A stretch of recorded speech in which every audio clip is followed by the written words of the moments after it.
d'exclamation podcast, une présentation de Place aux Jeunes, Centre du Québec.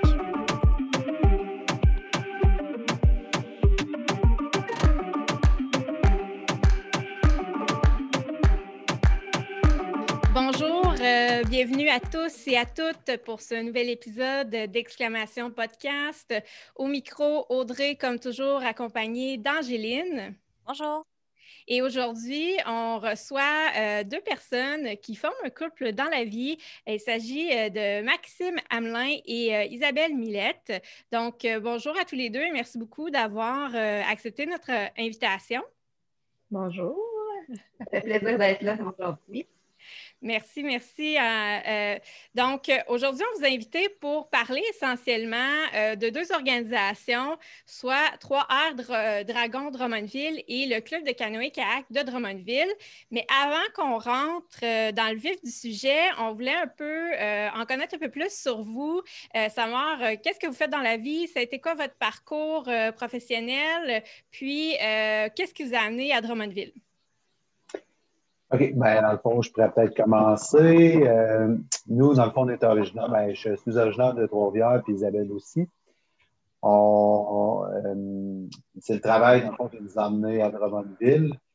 Pour partir de mon parcours du secondaire, dans le fond, moi, j'ai fait mon secondaire au Collège Sport-Études canoë-kayak. Ça m'a amené à entraîner aussi au club de canotage là-bas. Donc, après ça, quand j'ai terminé mon secondaire, je me suis en allé au cégep en instrumentation et contrôle, donc en génie électrique. Donc, j'ai fait mon cégep là. C'est aussi là que j'ai commencé à ramer là, en bateau dragon, club de bateau dragon à Trois-Rivières, venait de partir. J'ai commencé à ramer en bateau dragon. Ensuite de ça, je finis ma technique. Je suis déménagé à Drummondville parce que je m'étais trouvé un emploi à Drummondville.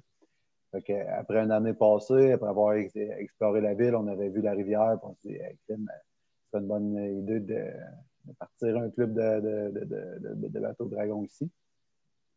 Donc, c'est un peu de là que l'idée est venue. Là, suite à ça, moi, pour continuer mon parcours professionnel, pour m'aider à gérer cette entreprise-là, puis tout, je me suis inscrit à l'université, j'étais faire un certificat en administration des affaires.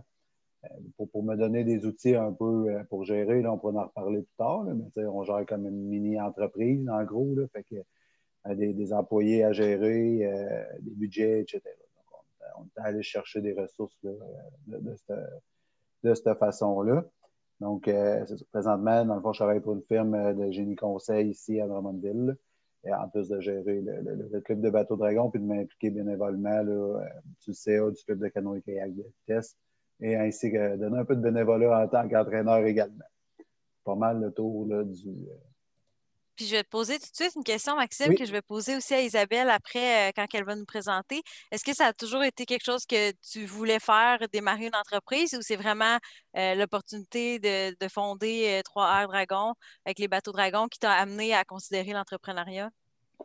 C'est plus ça qui m'a amené effectivement vers l'entrepreneuriat, dans le fond, parce que ça me permettait de jumeler une passion, puis de faire des sous avec une passion, en fait. Fait que, ça s'est fait naturellement, puis on a foncé. Ouais.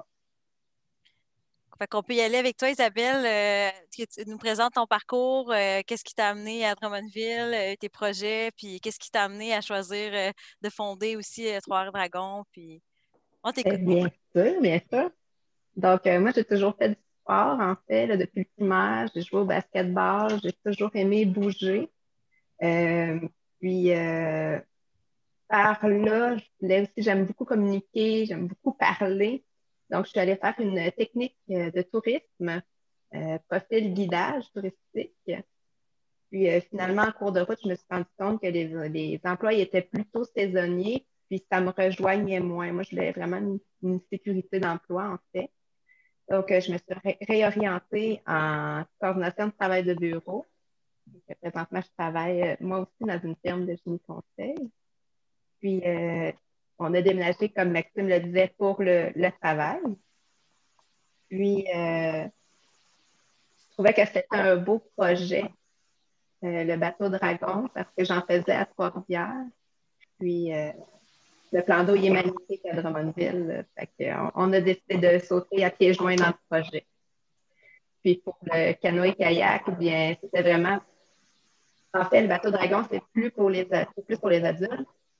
Puis le canoë-kayak, c'est plus pour les enfants. Fait qu'on rejoint vraiment une grande partie de la population avec les deux entreprises et organismes. Puis toi, Isabelle, est-ce que ça a toujours été quelque chose qui pouvait t'intéresser, l'entrepreneuriat, ou tu l'as vraiment considéré aussi comme Maxime là, au moment où vous avez eu un intérêt à le faire là, à cause que vous étiez à Drummondville, puis que...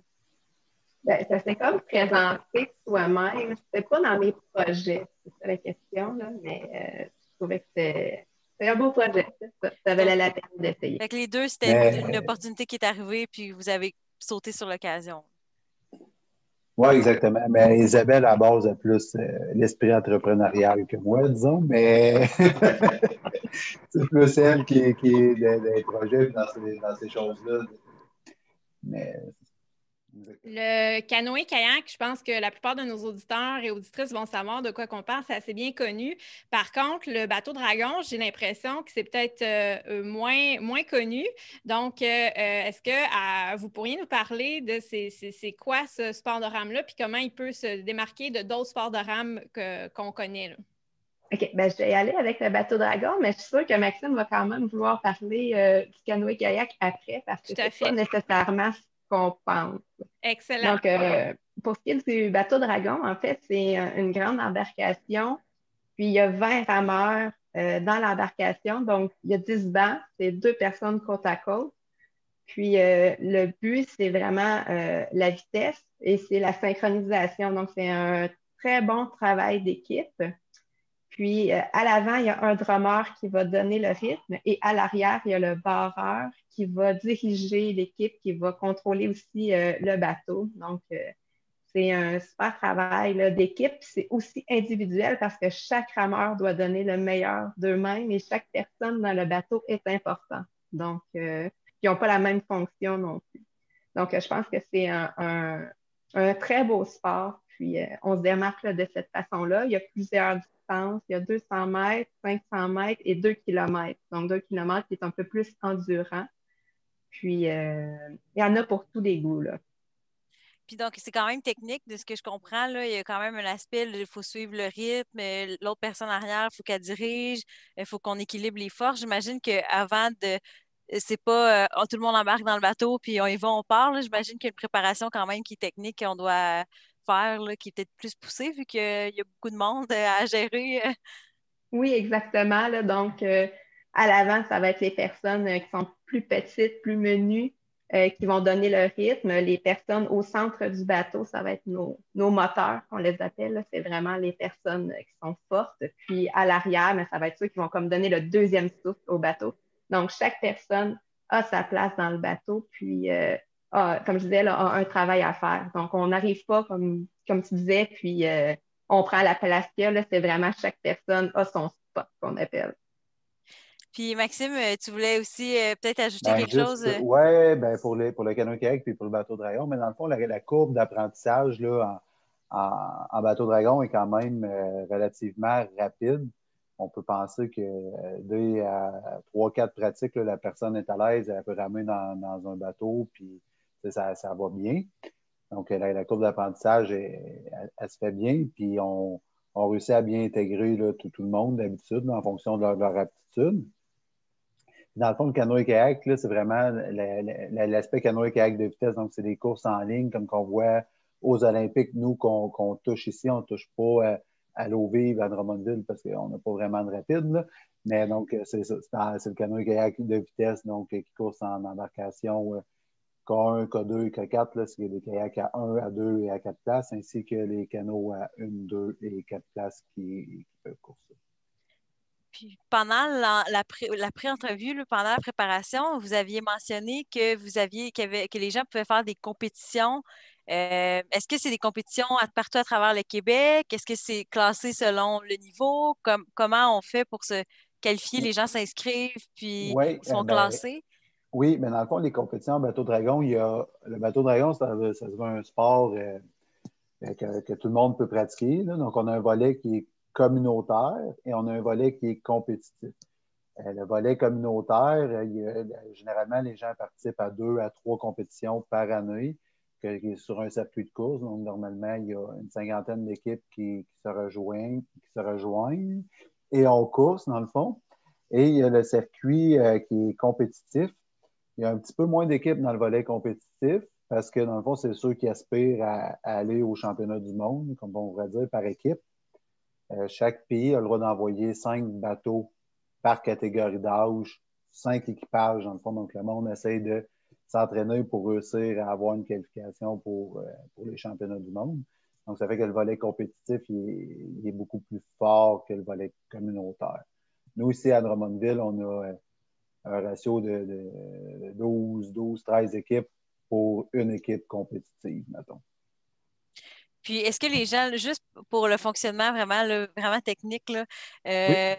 les gens, ils disent, quelqu'un qui veut commencer, qui se dit, hey, moi, ça me tente de faire ça, j'ai jamais fait ça, ils vont s'inscrire, puis que là, ils se disent, on va se monter une équipe, puis ils s'inscrivent avec ses collègues, peu importe, ils s'inscrivent avec vous, puis ils commencent au début de la saison. Est-ce qu'il faut qu'ils fassent des cours? Est-ce que comment que ça se passe, là, la courbe de progression?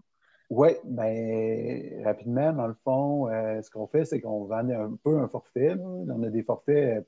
Notre forfait débutant, dans le fond, c'est 16 semaines de RAM. Donc, il y a 16 pratiques et 3 compétitions.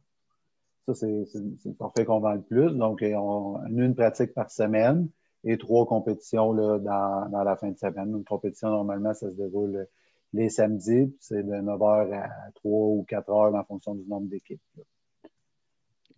C'est un peu comme ça le fonctionnement. Isabelle pourrait peut-être enchaîner, là, parce que c'est celle qui s'occupe de ça, là, comment que les équipes, ça se forme, puis comment on fait pour les inscriptions. Donc, c'est ça, c'est des personnes qui ont vraiment déjà des équipes depuis plusieurs années. Donc, ils ont un capitaine, puis c'est eux qui vont aller rechercher leurs membres. Donc, c'est souvent des amis ou des connaissances. Puis à ce moment-là, ils se forment une équipe, un groupe d'amis. Sinon, les personnes seules qui s'inscrivent, bien, à ce moment-là, c'est moi, le contact, qui va leur trouver une équipe. Donc, ils n'ont pas besoin nécessairement comme d'avoir de préparation ou de connaître le sport.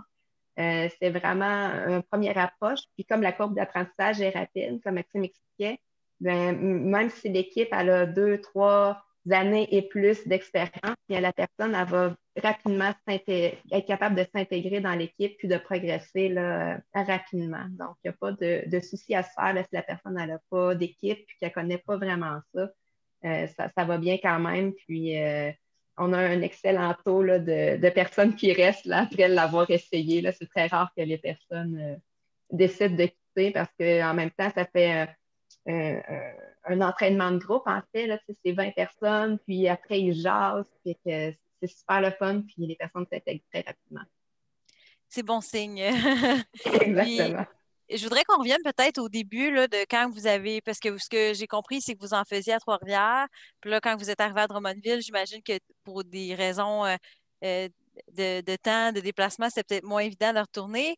Puis là, vous êtes arrivé avec l'idée de, hey, on pourrait fonder l'entreprise de Trois-Rivières Dragon. C'est quoi les étapes de dire on passe de l'idée là, au concret de OK, on le fait, puis c'est parti. On parle, comment que ça s'est passé vos débuts, là?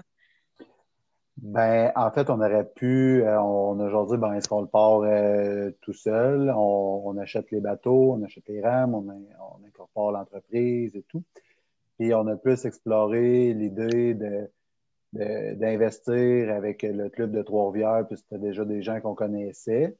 Donc, on a investi avec eux pour partir le club à Drummondville. Donc, on a acheté des parts dans l'entreprise. Dans le fond, on a monté, on a nos parts dans l'entreprise ici à Drummondville, comme ça, de cette façon-là. En même temps, ça nous avait fait, dans le temps où on était jeunes, ça avait fait un moins gros déboursé à partir de l'entreprise. Donc, ça avait donné un bon coup de main. Puis en même temps, on était entouré, on avait des mentors qui savaient déjà comment ça fonctionnait. C'était un peu moins incertain. Là. C'est comme ça qu'on a investi et qu'on a parti l'entreprise, en fait. Puis le travail là, de l'entreprise, j'imagine, c'est un petit peu aussi tout au long de l'année, mais ce que j'ai compris, c'est que c'est surtout dans la saison, là, à partir d'à peu près mars jusqu'à septembre-octobre. comment vous faites pour gérer le temps entre votre travail que vous avez quand même en dehors de l'entreprise, plus l'entreprise en même temps? Là? C'est quand même beaucoup, j'imagine. Là. Comment vous trouvez l'équilibre entre les deux? Ben, il faut dire qu'on a la chance d'avoir un travail qui est à horaire assez permissif. Donc, on n'est pas dans du travail de bureau. Fait que si je prends un peu de temps sur ma job, je peux étirer un peu le soir pour compléter. Fait que ça donne, pour répondre au téléphone, répondre aux demandes urgentes, ponctuelles, ça donne un bon coup de main d'avoir un travail qui est permissif, là. Puis, c'est sûr que, comme on le dit, notre gros de notre saison, nous autres, c'est du mois de mai au mois de septembre. Donc là, on va travailler beaucoup. Après ça, on a le temps de prendre une pause puis de dire, OK, on met ça de côté, on n'y pense plus pendant 2 mois à peu près. Puis là, après ça, ben, c'est la préparation de la prochaine saison qui recommence déjà. Puis, moi et Isabelle, on délègue les tâches entre les deux. On a chacun nos tâches. Parce que sinon, si tu te mêles de tout, il faut que tu apprennes à faire confiance. Parce que sinon, tu ne peux pas tout gérer, là. C'est un peu comme ça qu'on y arrive. Travailler, c'est sûr que répondre à des courriels le soir, répondre un samedi matin à travailler 1 heure ou 2 pour faire de la paperasse, du site web, puis des choses comme ça. Là. Ça demande du temps en dehors, mais on est des gens qui si on le fait, c'est parce qu'on aime ça travailler à quelque part. Donc, c'est ça. Là, Puis en même temps, on se dit des fois, il y a des gens qui travaillent 60 heures à leur travail, puis nous autres, on fait notre 40 heures, notre travail normal, puis on met 10-15 heures de plus par semaine en dehors, puis on s'amuse aussi là-dedans. J'imagine que ça aide que ce soit une passion là aussi, là, parce que vous avez, même s'il y a des parties, j'imagine que vous aimez peut-être un peu moins, ou je sais pas, là, peut-être que oui. Ben, ça fait qu'au bout du compte, vous avez quand même au bout du compte, c'est une passion, puis c'est intéressant pour vous quand même. Là. Ben oui, mais c'est sûr que Isabelle pourra renchérir là-dessus, mais c'est sûr que, mettons, l'été, entre travailler en avant de mon ordinateur ou aller entraîner un soir sur la rivière avec le coucher du soleil, à entraîner les gens, ben je serais gêné de dire que j'aime pas ça, là. Donc, c'est le bout qui est le fun. Là. C'est sûr qu'il y a des bouts qui sont un peu plus plates. Là, des fois, il y a de la gestion de personnel, il y a de la gestion de conflits, puis ces affaires-là, ça fait partie, mais on arrive tout le temps il y a plus de bons côtés que de mauvais. Toi, Isabelle, ouais. Oui, c'est ça. Donc, moi, je voulais quand même renchérir un peu sur ce que Maxime avait dit tout à l'heure. Notre gros de la préparation de la saison se fait hors saison parce qu'une fois que la saison est commencée, on n'a plus le temps de. Justement, on est là pour gérer les imprévus, on est là pour gérer les conflits qu'il pourrait y avoir ou les interrogations de nos membres. Donc, le gros de la saison, la préparation se fait durant l'hiver. Donc, ça l'aide vraiment là, à conjuguer le tout parce que l'été, c'est ça, là, on finit de travailler notre travail principal. Ensuite, on soupe rapidement, puis on s'en va directement au club. Fait que, on a comme 1 heure pour faire la transition entre les deux. Mais je pense qu'on est hyper actifs un peu aussi les deux, fait que ça se fait bien. Les enfants sont super patients parce qu'on a quand même deux jeunes garçons. Puis, c'est ça, là. Mais on a vraiment beaucoup de reconnaissance à faire ce travail-là, en plus de partager notre passion. Le monde là-bas sont tout le temps contents. Que ça l'aide vraiment beaucoup. Puis le monde font ça parce qu'ils veulent être là. Fait que ça l'apporte beaucoup, là, énormément même. Là. Puis est-ce que vous diriez, après ça, je laisse Audrey, je voudrais que tu aies une question, là. Est-ce que vous diriez, c'est une question que j'ai pour plus tard aussi qu'on pourra revenir, là, que c'est un avantage que vous soyez les deux ensemble en couple et que vous êtes dans le même projet? J'imagine qu'il y a des avantages et des désavantages. Est-ce que vous pourriez me parler de ça, là? Écoute, je vais être super plate, super cliché, mais ça va vraiment bien avec Maxime. Le seul moment qu'on se chicane, là, c'est quand on est sur l'eau et qu'on fait une compétition côte à côte parce que les deux, on n'est pas capable de se comprendre. Là, nos équipes trouvent ça très, très drôle là, parce que c'est les seuls moments. Là, Maxime est à l'autre bout, je l'appelle, il s'en va encore plus loin. Je suis comme, ben voyons, tu sais quoi? Ça fait rire les gens. Mais sinon, pour ce qui est la gestion de l'entreprise, On est vraiment complices, ça va bien. Puis, dès qu'il y en a un qui a une interrogation, on le pose à l'autre, puis on est capable de compléter. Puis, on est vraiment chanceux. Puis moi, mes parents, ils ont toujours travaillé ensemble aussi. Je vivais sur une ferme, fait que, j'ai quand même vu comment que ça se passait.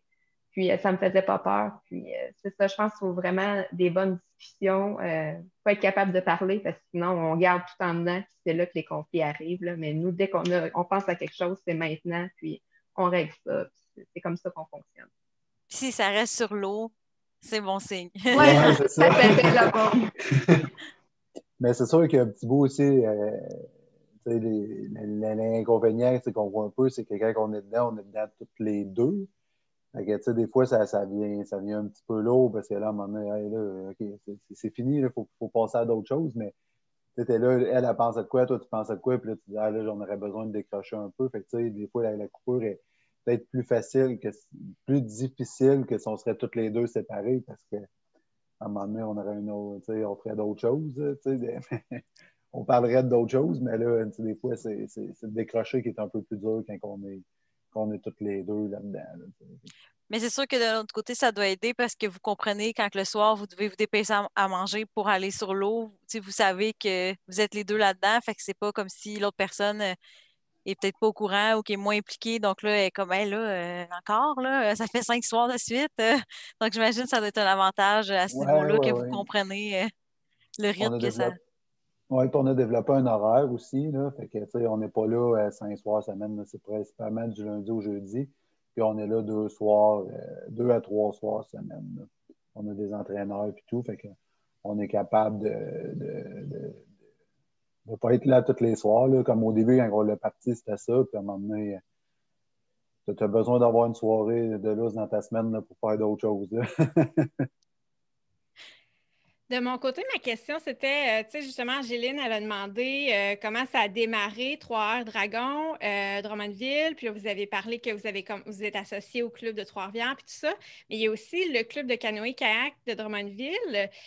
Ça, tu sais, est-ce que ça s'est développé en parallèle? Qu'est-ce qui s'est passé pour la création de ce club-là? Oui, OK. Ben, en fait, après avoir parti du club de bateau Dragon, j'ai ramé toute ma jeunesse en canoë-kayak à partir de 10 ans. J'ai gagné des championnats provinciaux, j'étais allé au championnat canadien régulièrement et tout. Pour avoir fait tout mon sport-études, puis après ça, Isabelle, elle me disait, ah, ça serait peut-être une bonne idée. Ici, le plan d'eau, il est beau, on arrête. On a décidé, bon, OK, on fonce, on partit l'OSBL. On a enregistré l'organisme sans but lucratif. On a continué là-dedans. On s'est impliqué pour réussir à faire les démarches, parce que même enregistrer une OSBL, ceux qui pensent que ça se fait quand même rien, c'est quand même compliqué. Donc, les démarches en même temps avec la ville pour savoir comment ça marchait, le service des loisirs, parce qu'on est directement impliqué avec la ville au Drummondville Olympique. Donc, en fond, c'est un organisme reconnu par la ville comme les autres associations de loisirs, soccer, hockey, etc. Donc, les gens qui s'inscrivent au canoë-kayak de vitesse passent par le Drummondville Olympique, ils peuvent s'inscrire. On a démarré l'aventure. On a des jeunes qui rament. Ça permet de faire profiter de la rivière à une clientèle qu'on ne rejoignait pas avec le bateau Dragon, qui est les enfants à partir de 7 ans. Qu'est-ce qui est le fun avec le canoë-kayak de vitesse? C'est que le jeune peut, quand il s'inscrit, au même titre qu'un autre sport, ben, rêver grand. Il peut rêver à une participation aux Olympiques dans notre cas, ou si tu te rends pas aux Olympiques, c'est peut-être juste d'aller en Coupe du Monde, en Championnat du Monde, puis de voyager en Europe sur le bras du pays, là, comme qu'on dit, mais les jeunes peuvent rêver. Donc, on essaye de monter le club. Là. C'est encore en démarrage. Ça ne va pas aussi vite qu'on voudrait. Je vous dirais que gérer de quoi qui est municipal, c'est pas la même affaire que gérer une entreprise. Puis les demandes de subvention, c'est beaucoup plus long que. Qu'est-ce que tu penses que toi, tu fais en 6 mois, puis c'est réglé, puis le projet il est canné, ben, on peut penser au double ou au triple. Là, gérer ça au niveau municipal. Là. Isabelle, probablement, peux-tu... Ben oui, mais en fait, tu sais, la grosse différence entre l'entreprise de Bateau Dragon puis l'organisme de canoë-kayak, c'est que le canoë-kayak, on dépend de d'autres personnes pour pouvoir avancer, tandis que le Bateau Dragon, ben, si on veut faire un move, si on veut bouger, mais on le fait, puis c'est that's it, là. Des fois, tu as des petites autorisations à demander, mais ça prend jamais autant de temps que le canoë-kayak. Mais c'est ça. Puis, c'est le fun parce que le canoë-kayak, là, on fait découvrir un sport qui n'existait pas. Puis en même temps, c'est ça, c'est de voir les enfants. OK, c'est ça, là, c'est pas du petit canot, c'est pas du canot de chasse, c'est pas du kayak de rivière, c'est vraiment, encore une fois, ça demande beaucoup d'équilibre, fait que ça les fait développer d'autres attitudes sportives, en fait. Fait que c'est le fun.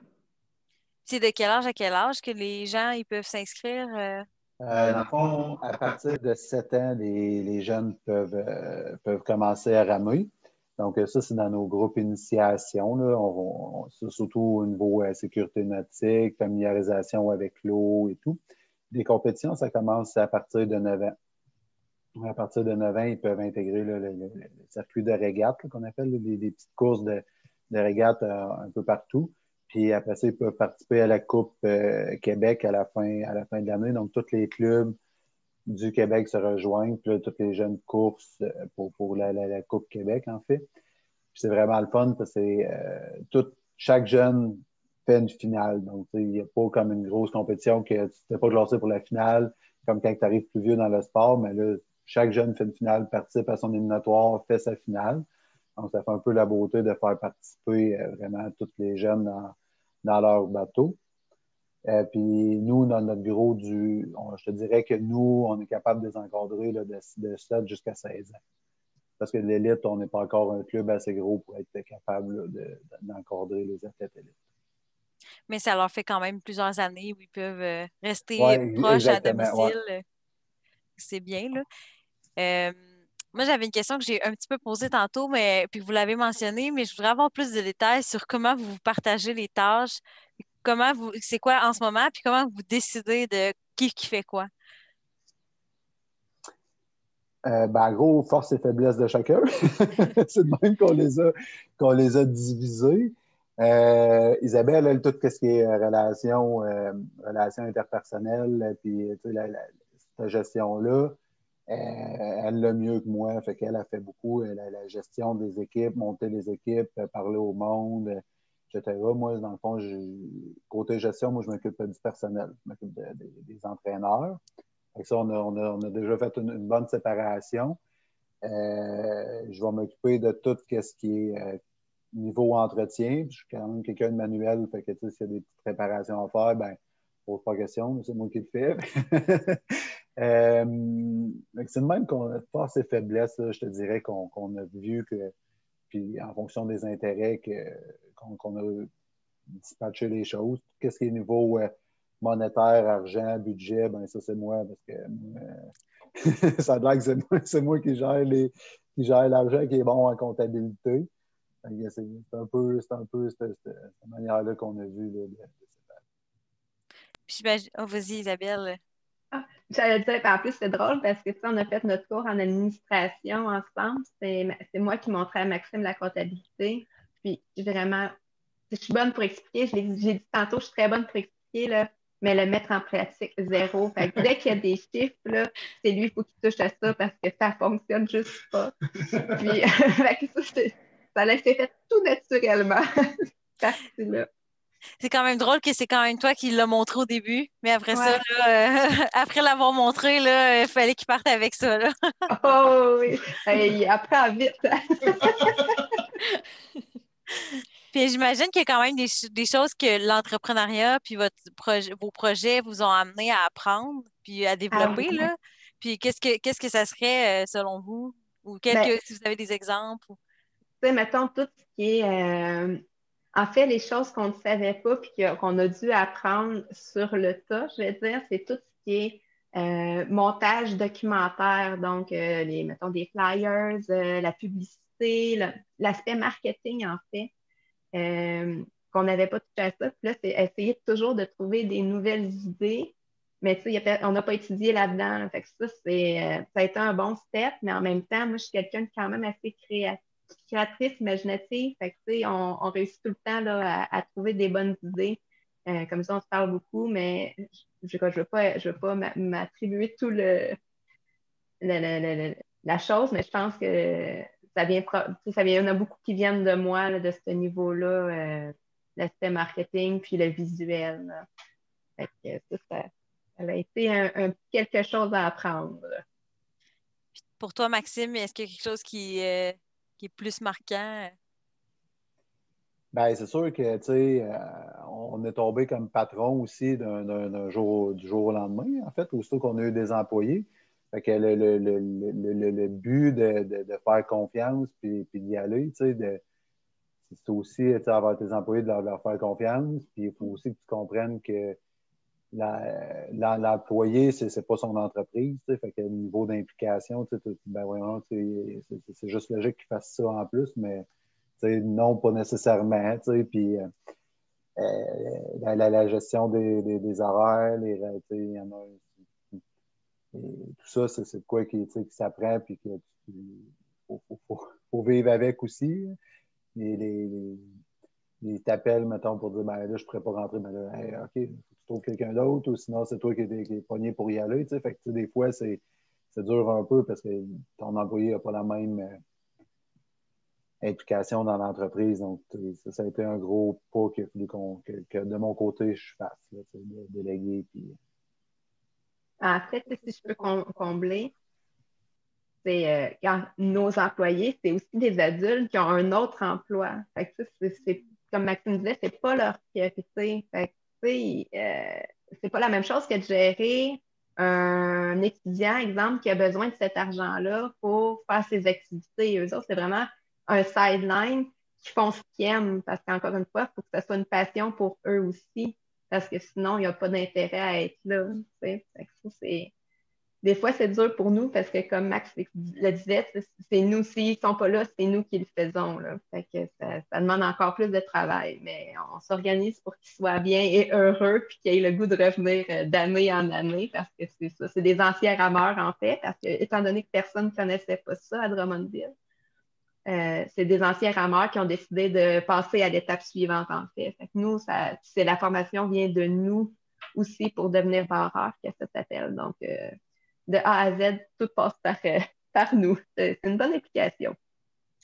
Donc, ce que je comprends, donc, c'est qu'au début, c'était vraiment, vous deviez tout faire, vous étiez là à tous les soirs, vous étiez là à toutes les pratiques, c'est vous qui faisiez tout. Puis là, au fil du temps, parce que là, il y a une culture un peu qui s'est installée des anciens rameurs qui font le cours pour être formateurs ou entraîneurs. Là, vous êtes de plus en plus capable d'avoir des soirs de libre ou de déléguer, dans le fond? Oui, ben exactement, parce que on a grossi. On est parti au début, on avait 5-6 équipes, là, on en a une quinzaine.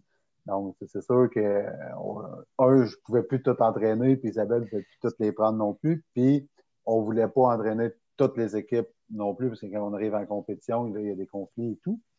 Mais ça a emmené le niveau, le défi de gestion de plus, parce que là, il faut qu'on se trouve du personnel pour aller entraîner. Fait que, tu sais, là, tu vois quelqu'un qui est passionné, qui aime ça. Fait que tu dis, hey, toi, t'aimerais-tu de coacher? Tu le vois déjà sur les mondes, sur les individus que oui, ça pourrait fitter, puis pas. Puis il y en a qui sont venus nous voir d'eux autres mêmes, puis hey, ça m'intéresserait. Fait que, ben go, mais ces mondes-là, c'est du monde un peu comme nous autres qui ont un travail dans la vraie vie. Fait que on gère. C'est pas des employés qui sont difficiles, mais comme que je disais, ils n'en dépendent pas non plus. Fait que si un soir, ils ne sont pas là, c'est pas nécessairement plus grave qu'il faut. Là, j'ai juste une petite question, ça va avoir l'air vraiment niaiseux, mais vous ne pouvez pas vous entraîner à noirceur, là. Fait que- ou peut-être, là, mais est-ce que vous pouvez, puis ça veut dire que sinon, la plage horaire des entraînements de soir, c'est quand même relativement court, là. L'été, il y a certains moments que il fait clair quand même tard, mais vous ne pouvez pas dire, ah, on va commencer une heure plus tard parce que vous allez vous retrouver dans le noirceur. En fait, nos horaires sont de 6 heures. Dans le fond, c'est des plages d'horaire d'une heure. Fait que c'est 6, 7 et la dernière à 8 heures. Puis, dans le moment de l'année où on s'entraîne, c'est encore la classe C. Fait qu'on n'a pas de problème de noirceur ou qu'on va avoir des problèmes. Ça va être quand vient le temps d'avoir la compétition défi entreprise, en fait. Donc là, on boucle des nouvelles équipes. Puis la dernière pratique à 8 heures, là, au mois d'août, là, ça commence à faire noir, mais on n'a pas ce problème-là. Là, on n'arrive pas dans la pénombre. Là. C'est pas noir, noir, noir. Donc, on gère bien. Puis, c'est 2 semaines par année. Là. Fait que, après ça, si on est capable de décaler les horaires pour les semaines qui restent jusqu'au mois de septembre avec les dernières compétitions, on s'organise avec les équipes pour savoir si c'est possible là, de changer la plage horaire. Fait qu'on n'a pas encore eu ce problème-là. Puis moi, j'ai Parce une qu'on question. on roule on roule à 3 bateaux, en fait. On a 3 embarcations, fait qu'on est quand même capable de faire ramer 60 personnes par heure. Donc, c'est comme ça qu'on réussit à juguler là, avec les gens de 6 à 8, en fait, qu'on peut ramer là, l'été. Là. Donc, c'est comme ça. Merci pour la réponse. Moi, j'ai également une question parce que j'ai été inspirée par la question de la noirceur d'Angéline. Mais tu sais, c'est ça, on a 4 saisons au Québec, donc c'est quand même limité aussi la saison dans laquelle on peut faire des sports de rame. Mais hors saison, quand c'est l'hiver, est-ce que la plupart des gens continuent de s'entraîner ou est-ce qu'ils recommencent cold turkey là, quand la saison commence? Qu'est-ce qui se passe là, quand la saison est terminée?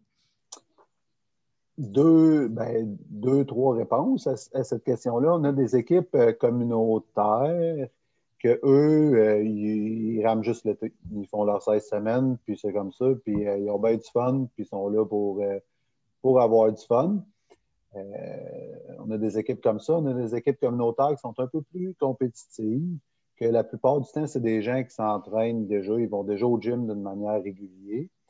Puis ces gens-là, ce qu'ils font, c'est qu'à Montréal, il y a des plus gros clubs, puis eux, ils ont des bacs d'entraînement intérieurs, ce qu'on peut ramer. Donc, ces équipes-là se réservent 2-3 pratiques là, avant que la saison recommence, donc février, mars, avril. Puis ils vont s'entraîner là, ils font plus d'individuel. Ils vont ramer une plage horaire un peu plus longue, mais ils vont travailler plus individuellement avec les gens pour améliorer leur technique de rame, etc. On a ces gens-là. Puis on a les gens qui sont plus trinqués, là, c'est le groupe compétitif qu'on appelle.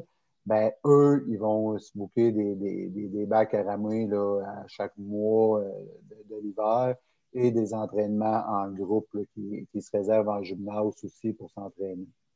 On a comme vraiment là, la gamme de toutes là, qui se font comme entraînement à l'hiver. Il va juste falloir m'expliquer là, des bacs.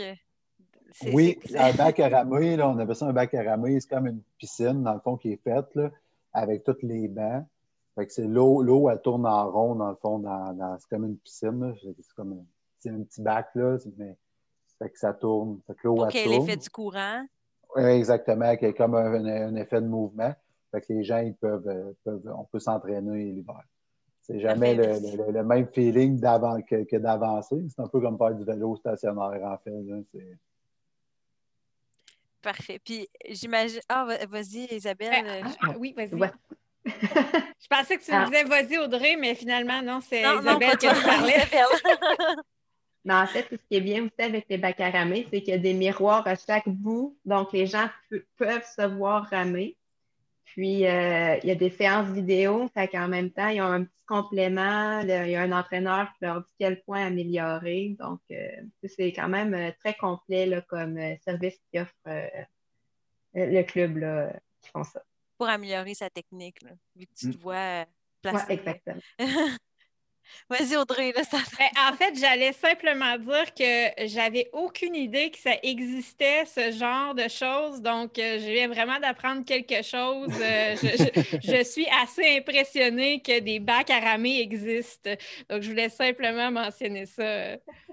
C'est bon. Moi, je voudrais peut-être parler parce que la dernière année, avec la COVID, ça a chamboulé la vie et les plans de beaucoup de gens.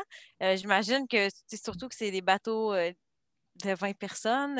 Ça a dû avoir un gros impact sur votre dernière saison et même probablement la saison à venir. Est-ce que vous voudriez nous parler là, des défis que vous avez eus puis comment que ça s'est passé pour vous? Ouais, Ben, on peut commencer. Dans le fond, la COVID, c'est arrivé l'année passée. Alors, on s'enlignait pour avoir, je pense, battre notre meilleure saison à vie. La COVID est arrivée, puis c'est comme n'importe qui, on ne savait pas où on s'en allait l'année dernière. Avoir espoir de pouvoir ramer, mais bon, 20 personnes dans un bateau, collé, ben, c'est pas COVID-proof, comme qu'on dit. Donc, on n'a pas pu ramer de la saison complète l'année dernière. On aurait pu seulement offrir le service de ramer à 5 dans un bateau. Puis on s'était comme dit, ben, on n'offrira pas le service, on n'embarquera pas parce que les gens, selon moi, ils auraient probablement embarqué en sachant qu'il y aurait eu espoir de ramer à plein bateau, puis de courser, puis d'avoir un challenge, puis on n'avait pas. Cette année, on s'enligne avec un peu plus d'espoir du fait que les gens devraient être vaccinés là, aux dernières nouvelles. Mais on ne s'attend pas à avoir une saison là, qui va débuter comme d'habitude au mois de mai puis qui va se terminer au mois de septembre. On s'attend plus, s'il y a quelque chose, de ramer dans des bateaux à 10 en quelque part au mois de juillet, août, puis peut-être ramer à 20 au mois de septembre avec une petite compétition à la fin. Ça, ce serait notre scénario de rêve. Mais c'est difficile de prévoir parce qu'on ne prévoit pas. Puis la manière que le gouvernement fonctionne, c'est bien plate, mais ils ne prévoient pas plus d'avance, eux autres non plus. Ils ne donnent pas beaucoup d'indices. Donc, c'est difficile autant au niveau de la Fédération sportive du canoë-kayak que du bateau Dragon. On a les décisions à la dernière minute aux deux places, puis il faut que tu appliques. Puis, Donc là, en ce moment, vous vous préparez un peu pour au cas autant d'être prêt pour si la saison se lance que si la saison se lance pas ou si c'est un peu des deux, c'est à 10 personnes. Oui, ben exactement. Là, on commence à se préparer. Là, je m'apprête à ressonder les coachs. Ça repart. Êtes-vous intéressé encore à entraîner? Puis là, on prépare un sondage qu'on va envoyer à nos membres pour dire ben, si ça repart, êtes-vous intéressé à revenir? Êtes-vous à l'aise de ramer même s'il y a encore de la COVID? Seriez-vous prêt à payer un surplus pour les frais COVID, puis toutes ces affaires-là, parce que en entreprise, nous autres, il va falloir qu'on prenne une certaine perte, puis en même temps, eux autres vont falloir probablement qu'ils essaient de payer un peu plus pour arriver à un juste milieu. Puis on prépare un petit sondage pour sonder notre monde, pour nous aider à aligner la reprise, dans le fond. Puis, si on a des gens...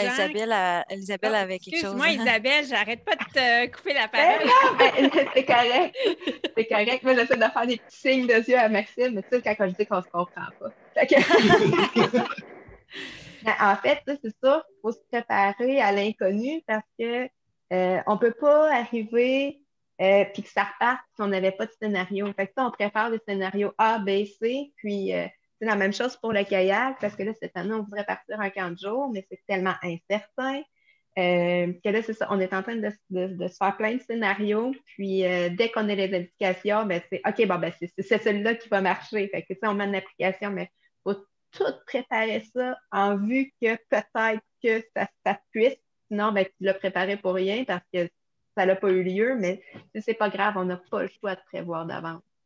Ça doit être quand même un défi ça doit demander beaucoup d'une grande capacité d'adaptation, là, de dire, puis aussi de lâcher prise aussi, j'imagine, de dire, ben, on prépare tout ça, mais ça se peut que ça va être un scénario de tout ça qui va se faire. Puis...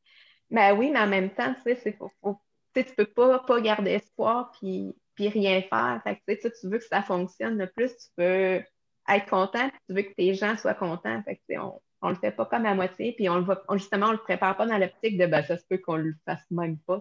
Non, c'est nous autres, c'est OK, on le fait parce que ça se peut là, qu'on le fasse, là, justement. Ça se peut que ça se produise. Fait que, faut y aller avec de l'optimisme. Des fois, c'est sûr que c'est pas toujours facile, mais je pense que c'est la bonne attitude à adopter. Là. Puis, effectivement, une bonne capacité d'adaptation au changement, mais ça s'apprend. Écoute, moi, ça, je l'ai, Maxime un peu moins, mais on est là pour supporter dans ces moments-là. Puis, tu sais, il faut dire aussi avec la pandémie, le fait qu'on ne dépendait pas monétairement de ça pour vivre. Mais dans le fond, on a tout le temps géré tout l'argent qui rentrait de cette entreprise-là. C'était c'était du surplus, tu sais, c'était pour se gâter, faire voyager, faire des choses comme ça. Fait que, tu sais, en ayant eu notre travail, ben, c'est pas comme on arrive du jour au lendemain, on n'a plus, puis là, tu sais, on dépend, puis il faut vraiment être en mode solution, c'est ultime, il faut trouver de quoi, puis tout. Fait que là, on a quand même le temps de le penser puis de bien le faire, parce qu'on n'en dépend pas pour vivre, tu sais. C'est un peu un avantage de ce bout-là d'avoir eu le vrai travail puis pas de n'en dépendre, parce qu'on a des clubs à Montréal qu'eux, ils en vivaient du bateau Dragon, puis eux, ils en trouvent pas mal plus dur que nous autres, on peut la trouver, puis eux autres sont plus en mode solution, eux autres, les plans sont plus rendus à X, Y, Z là, pour avoir du monde l'année prochaine, que nous autres, on est encore au plan CD. Là. Puis justement, la question que j'allais poser, c'est si on a des gens qui sont à l'écoute puis qui disent moi, ça m'intéresserait du bateau dragon, ça m'intéresserait le canoë-kayak. Mais là, comme on est dans l'incertitude encore, à quel endroit ils peuvent se référer? Ou est-ce que vous allez mettre l'information sur votre site web? Pour les gens là, qui seraient intéressés, c'est où qu'ils peuvent aller chercher l'information lorsqu'on saura quel scénario sera en vigueur éventuellement? Oui, ben dans le fond, le bateau Dragon, on va sur notre page Facebook du 3 Dragon ou 3 Dragon de Drummondville, pour juste une nouvelle 3 Dragon de Drummondville. On va tout mettre nos messages là. Également sur le 3dragon.ca, mais que la saison reparte, on va faire l'annonce. Puis pour le canoë-kayak, dans le fond, ce qui est le fun, c'est que lui, on peut ramer, les gens peuvent déjà s'inscrire. La seule limitation qu'on a présentement, c'est au bateau individuel. Donc, on ne peut pas faire de bateau d'équipe. Donc, on a ouvert nos plages horaires à des plus petits groupes. Puis, si en cours de route, on peut faire du bateau d'équipe, ben, on va ouvrir à plus de gens, en fait. Mais c'est ça. Donc, dans le fond, c'est via nos pages Facebook ainsi que des sites Internet. Parfait. Puis, comme toujours, on va inscrire dans la description du podcast les liens là, vers votre site web et vos réseaux sociaux. Donc, les gens pourront facilement accéder puis trouver l'information. Est-ce qu'Isabelle, je voyais que tu approchais ta main. Est-ce que tu voulais ajouter quelque chose? Non, il a très bien répondu. J'allais dire juste merci. C'est vraiment gentil. Puis, c'est une belle opportunité pour nous aussi là, de nous faire découvrir. Puis, c'est pour merci. Bien, ça nous fait plaisir. Tout à fait. Puis, j'avais une question. On approche la fin, là. Est-ce que vous auriez un conseil à donner à des gens qui peut-être démarrent en entreprise ou qui démarrent un projet, peut-être pas exactement dans le genre, là, vraiment de votre expérience, un conseil pour les gens qui démarrent, là, qui voudraient démarrer un projet d'entrepreneuriat? Mais tu sais, c'est certain que c'est pas facile. Il ne faut pas baisser les bras à la première embûche qu'on rencontre parce que, puis on va se le dire, là, des entreprises, dans l'entreprise, c'est oui, c'est gérer des bons côtés, mais c'est gérer des côtés négatifs aussi, là. Donc, c'est vraiment de croire à ce qu'on veut faire, puis de toujours persévérer parce que ça prend beaucoup de persévérance, là, de bon vouloir aussi, puis d'être imaginatif, mais ça vaut la peine. C'est une belle réussite personnelle, puis ça l'apporte beaucoup, là. Surtout quand c'est une passion aussi. Oui, il y avait peut-être aussi le point de s'informer, de prendre le temps de se documenter puis d'appeler des gens. Il y a des ressources qui existent. Vous en fournissez probablement plein de ressources pour les gens qui veulent via votre organisme.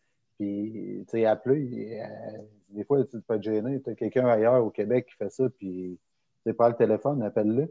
Demande-toi comment ça se fait, comment tu as fait de partir ça chez vous, puis tout. Puis, informe-toi, tu sais, peut-être qu'il va te dire, hey, t'es un malade, fais jamais ça, tu sais, j'en vis pas, puis au moins, tu vas en avoir le cœur net. Tu sais, nous autres, avant de parler ça, on a discuté, on a regardé est-ce qu'on le fait tout seul. Après ça, on a pensé, on connaît déjà les personnes à Trois-Rivières, on leur en parler, ils vont intéresser. J'avais appelé à Montréal l'autre club, comment que ça se passe. On s'était documenté, puis on savait un peu dans quoi qu'on s'embarquait avant, puis on en avait discuté, tu sais, puis le monde, il dit, c'était go, foncez, tu sais, allez-y, tu sais, puis on n'avait pas eu de signal négatif. On est allé, mais c'est vraiment, je pense, de se documenter, d'appeler, puis d'aller chercher des ressources qui peuvent nous aider.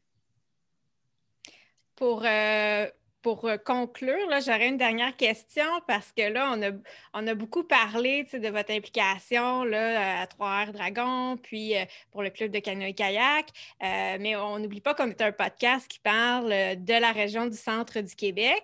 Puis, vous, en tant que résident de Drummondville, j'aimerais que vous me parliez un peu de qu'est-ce que vous aimez vivre à Drummondville. Puis, si vous avez une activité ou un lieu à suggérer à nos auditeurs auditrices pour qu'ils découvrent dans la région de Drummondville, auriez-vous des idées?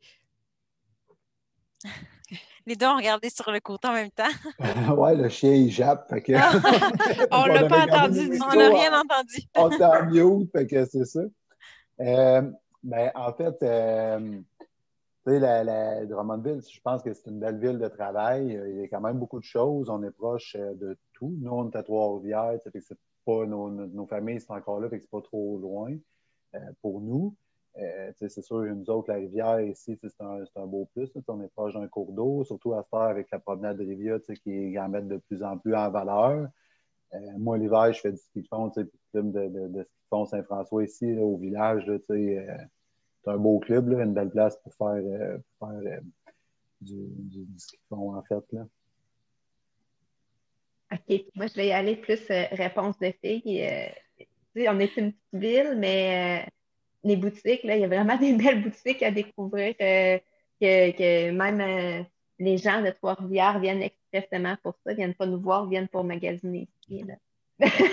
Mais pour de vrai, tu sais, puis des restos, le Capitch, on adore ça. Mais la boutique à l'eau, c'est Ambiance Simone que j'aime beaucoup, que c'est vraiment des gens de Drummondville, en fait, qui ont fait. Fait que ça, c'est mes petits points à moi. Mais comme Maxime disait, c'est sûr qu'en étant un couple, on visite pas mal les mêmes choses. Là, fait que le ski de fond Saint-François, ça a été vraiment une belle découverte quand on est arrivé. Puis comme on est des gens de plein air qu'on bouge tout le temps, mais on cherche des spots là, où on peut amener la petite famille. Il y a l'escarpé aussi qu'on aime beaucoup, là, que les gars aiment beaucoup. L'escarpé étant... En fait, là, pour expliquer aux gens, là, c'est un centre d'escalade sur bloc intérieur. Je vais mettre, comme d'habitude, je vais mettre tous les liens des suggestions des invités là, pour que tout le monde puisse découvrir. Là. Je mets toujours une partie avec la liste des suggestions. Donc, je vais les mettre. Et évidemment, on va aussi mettre le lien de votre page Facebook et site web là, pour découvrir le bateau dragon à Drummondville. Pour conclure, ben, merci beaucoup d'avoir été avec nous aujourd'hui pour répondre à nos questions et nous faire découvrir le sport et votre entreprise. C'est vraiment apprécié, c'est vraiment intéressant, puis c'est quelque chose qu'on ne connaissait pas vraiment. Là. Je savais de nom c'est quoi Bateau Dragon, j'en ai déjà vu, mais de savoir un peu comment que ça fonctionne, les dessous là, de l'entrepreneuriat avec le Bateau Dragon, là, c'est super intéressant. Donc, merci beaucoup à vous deux. Ben, merci à vous. On a eu bien du fun à faire ça. C'était bien. Merci.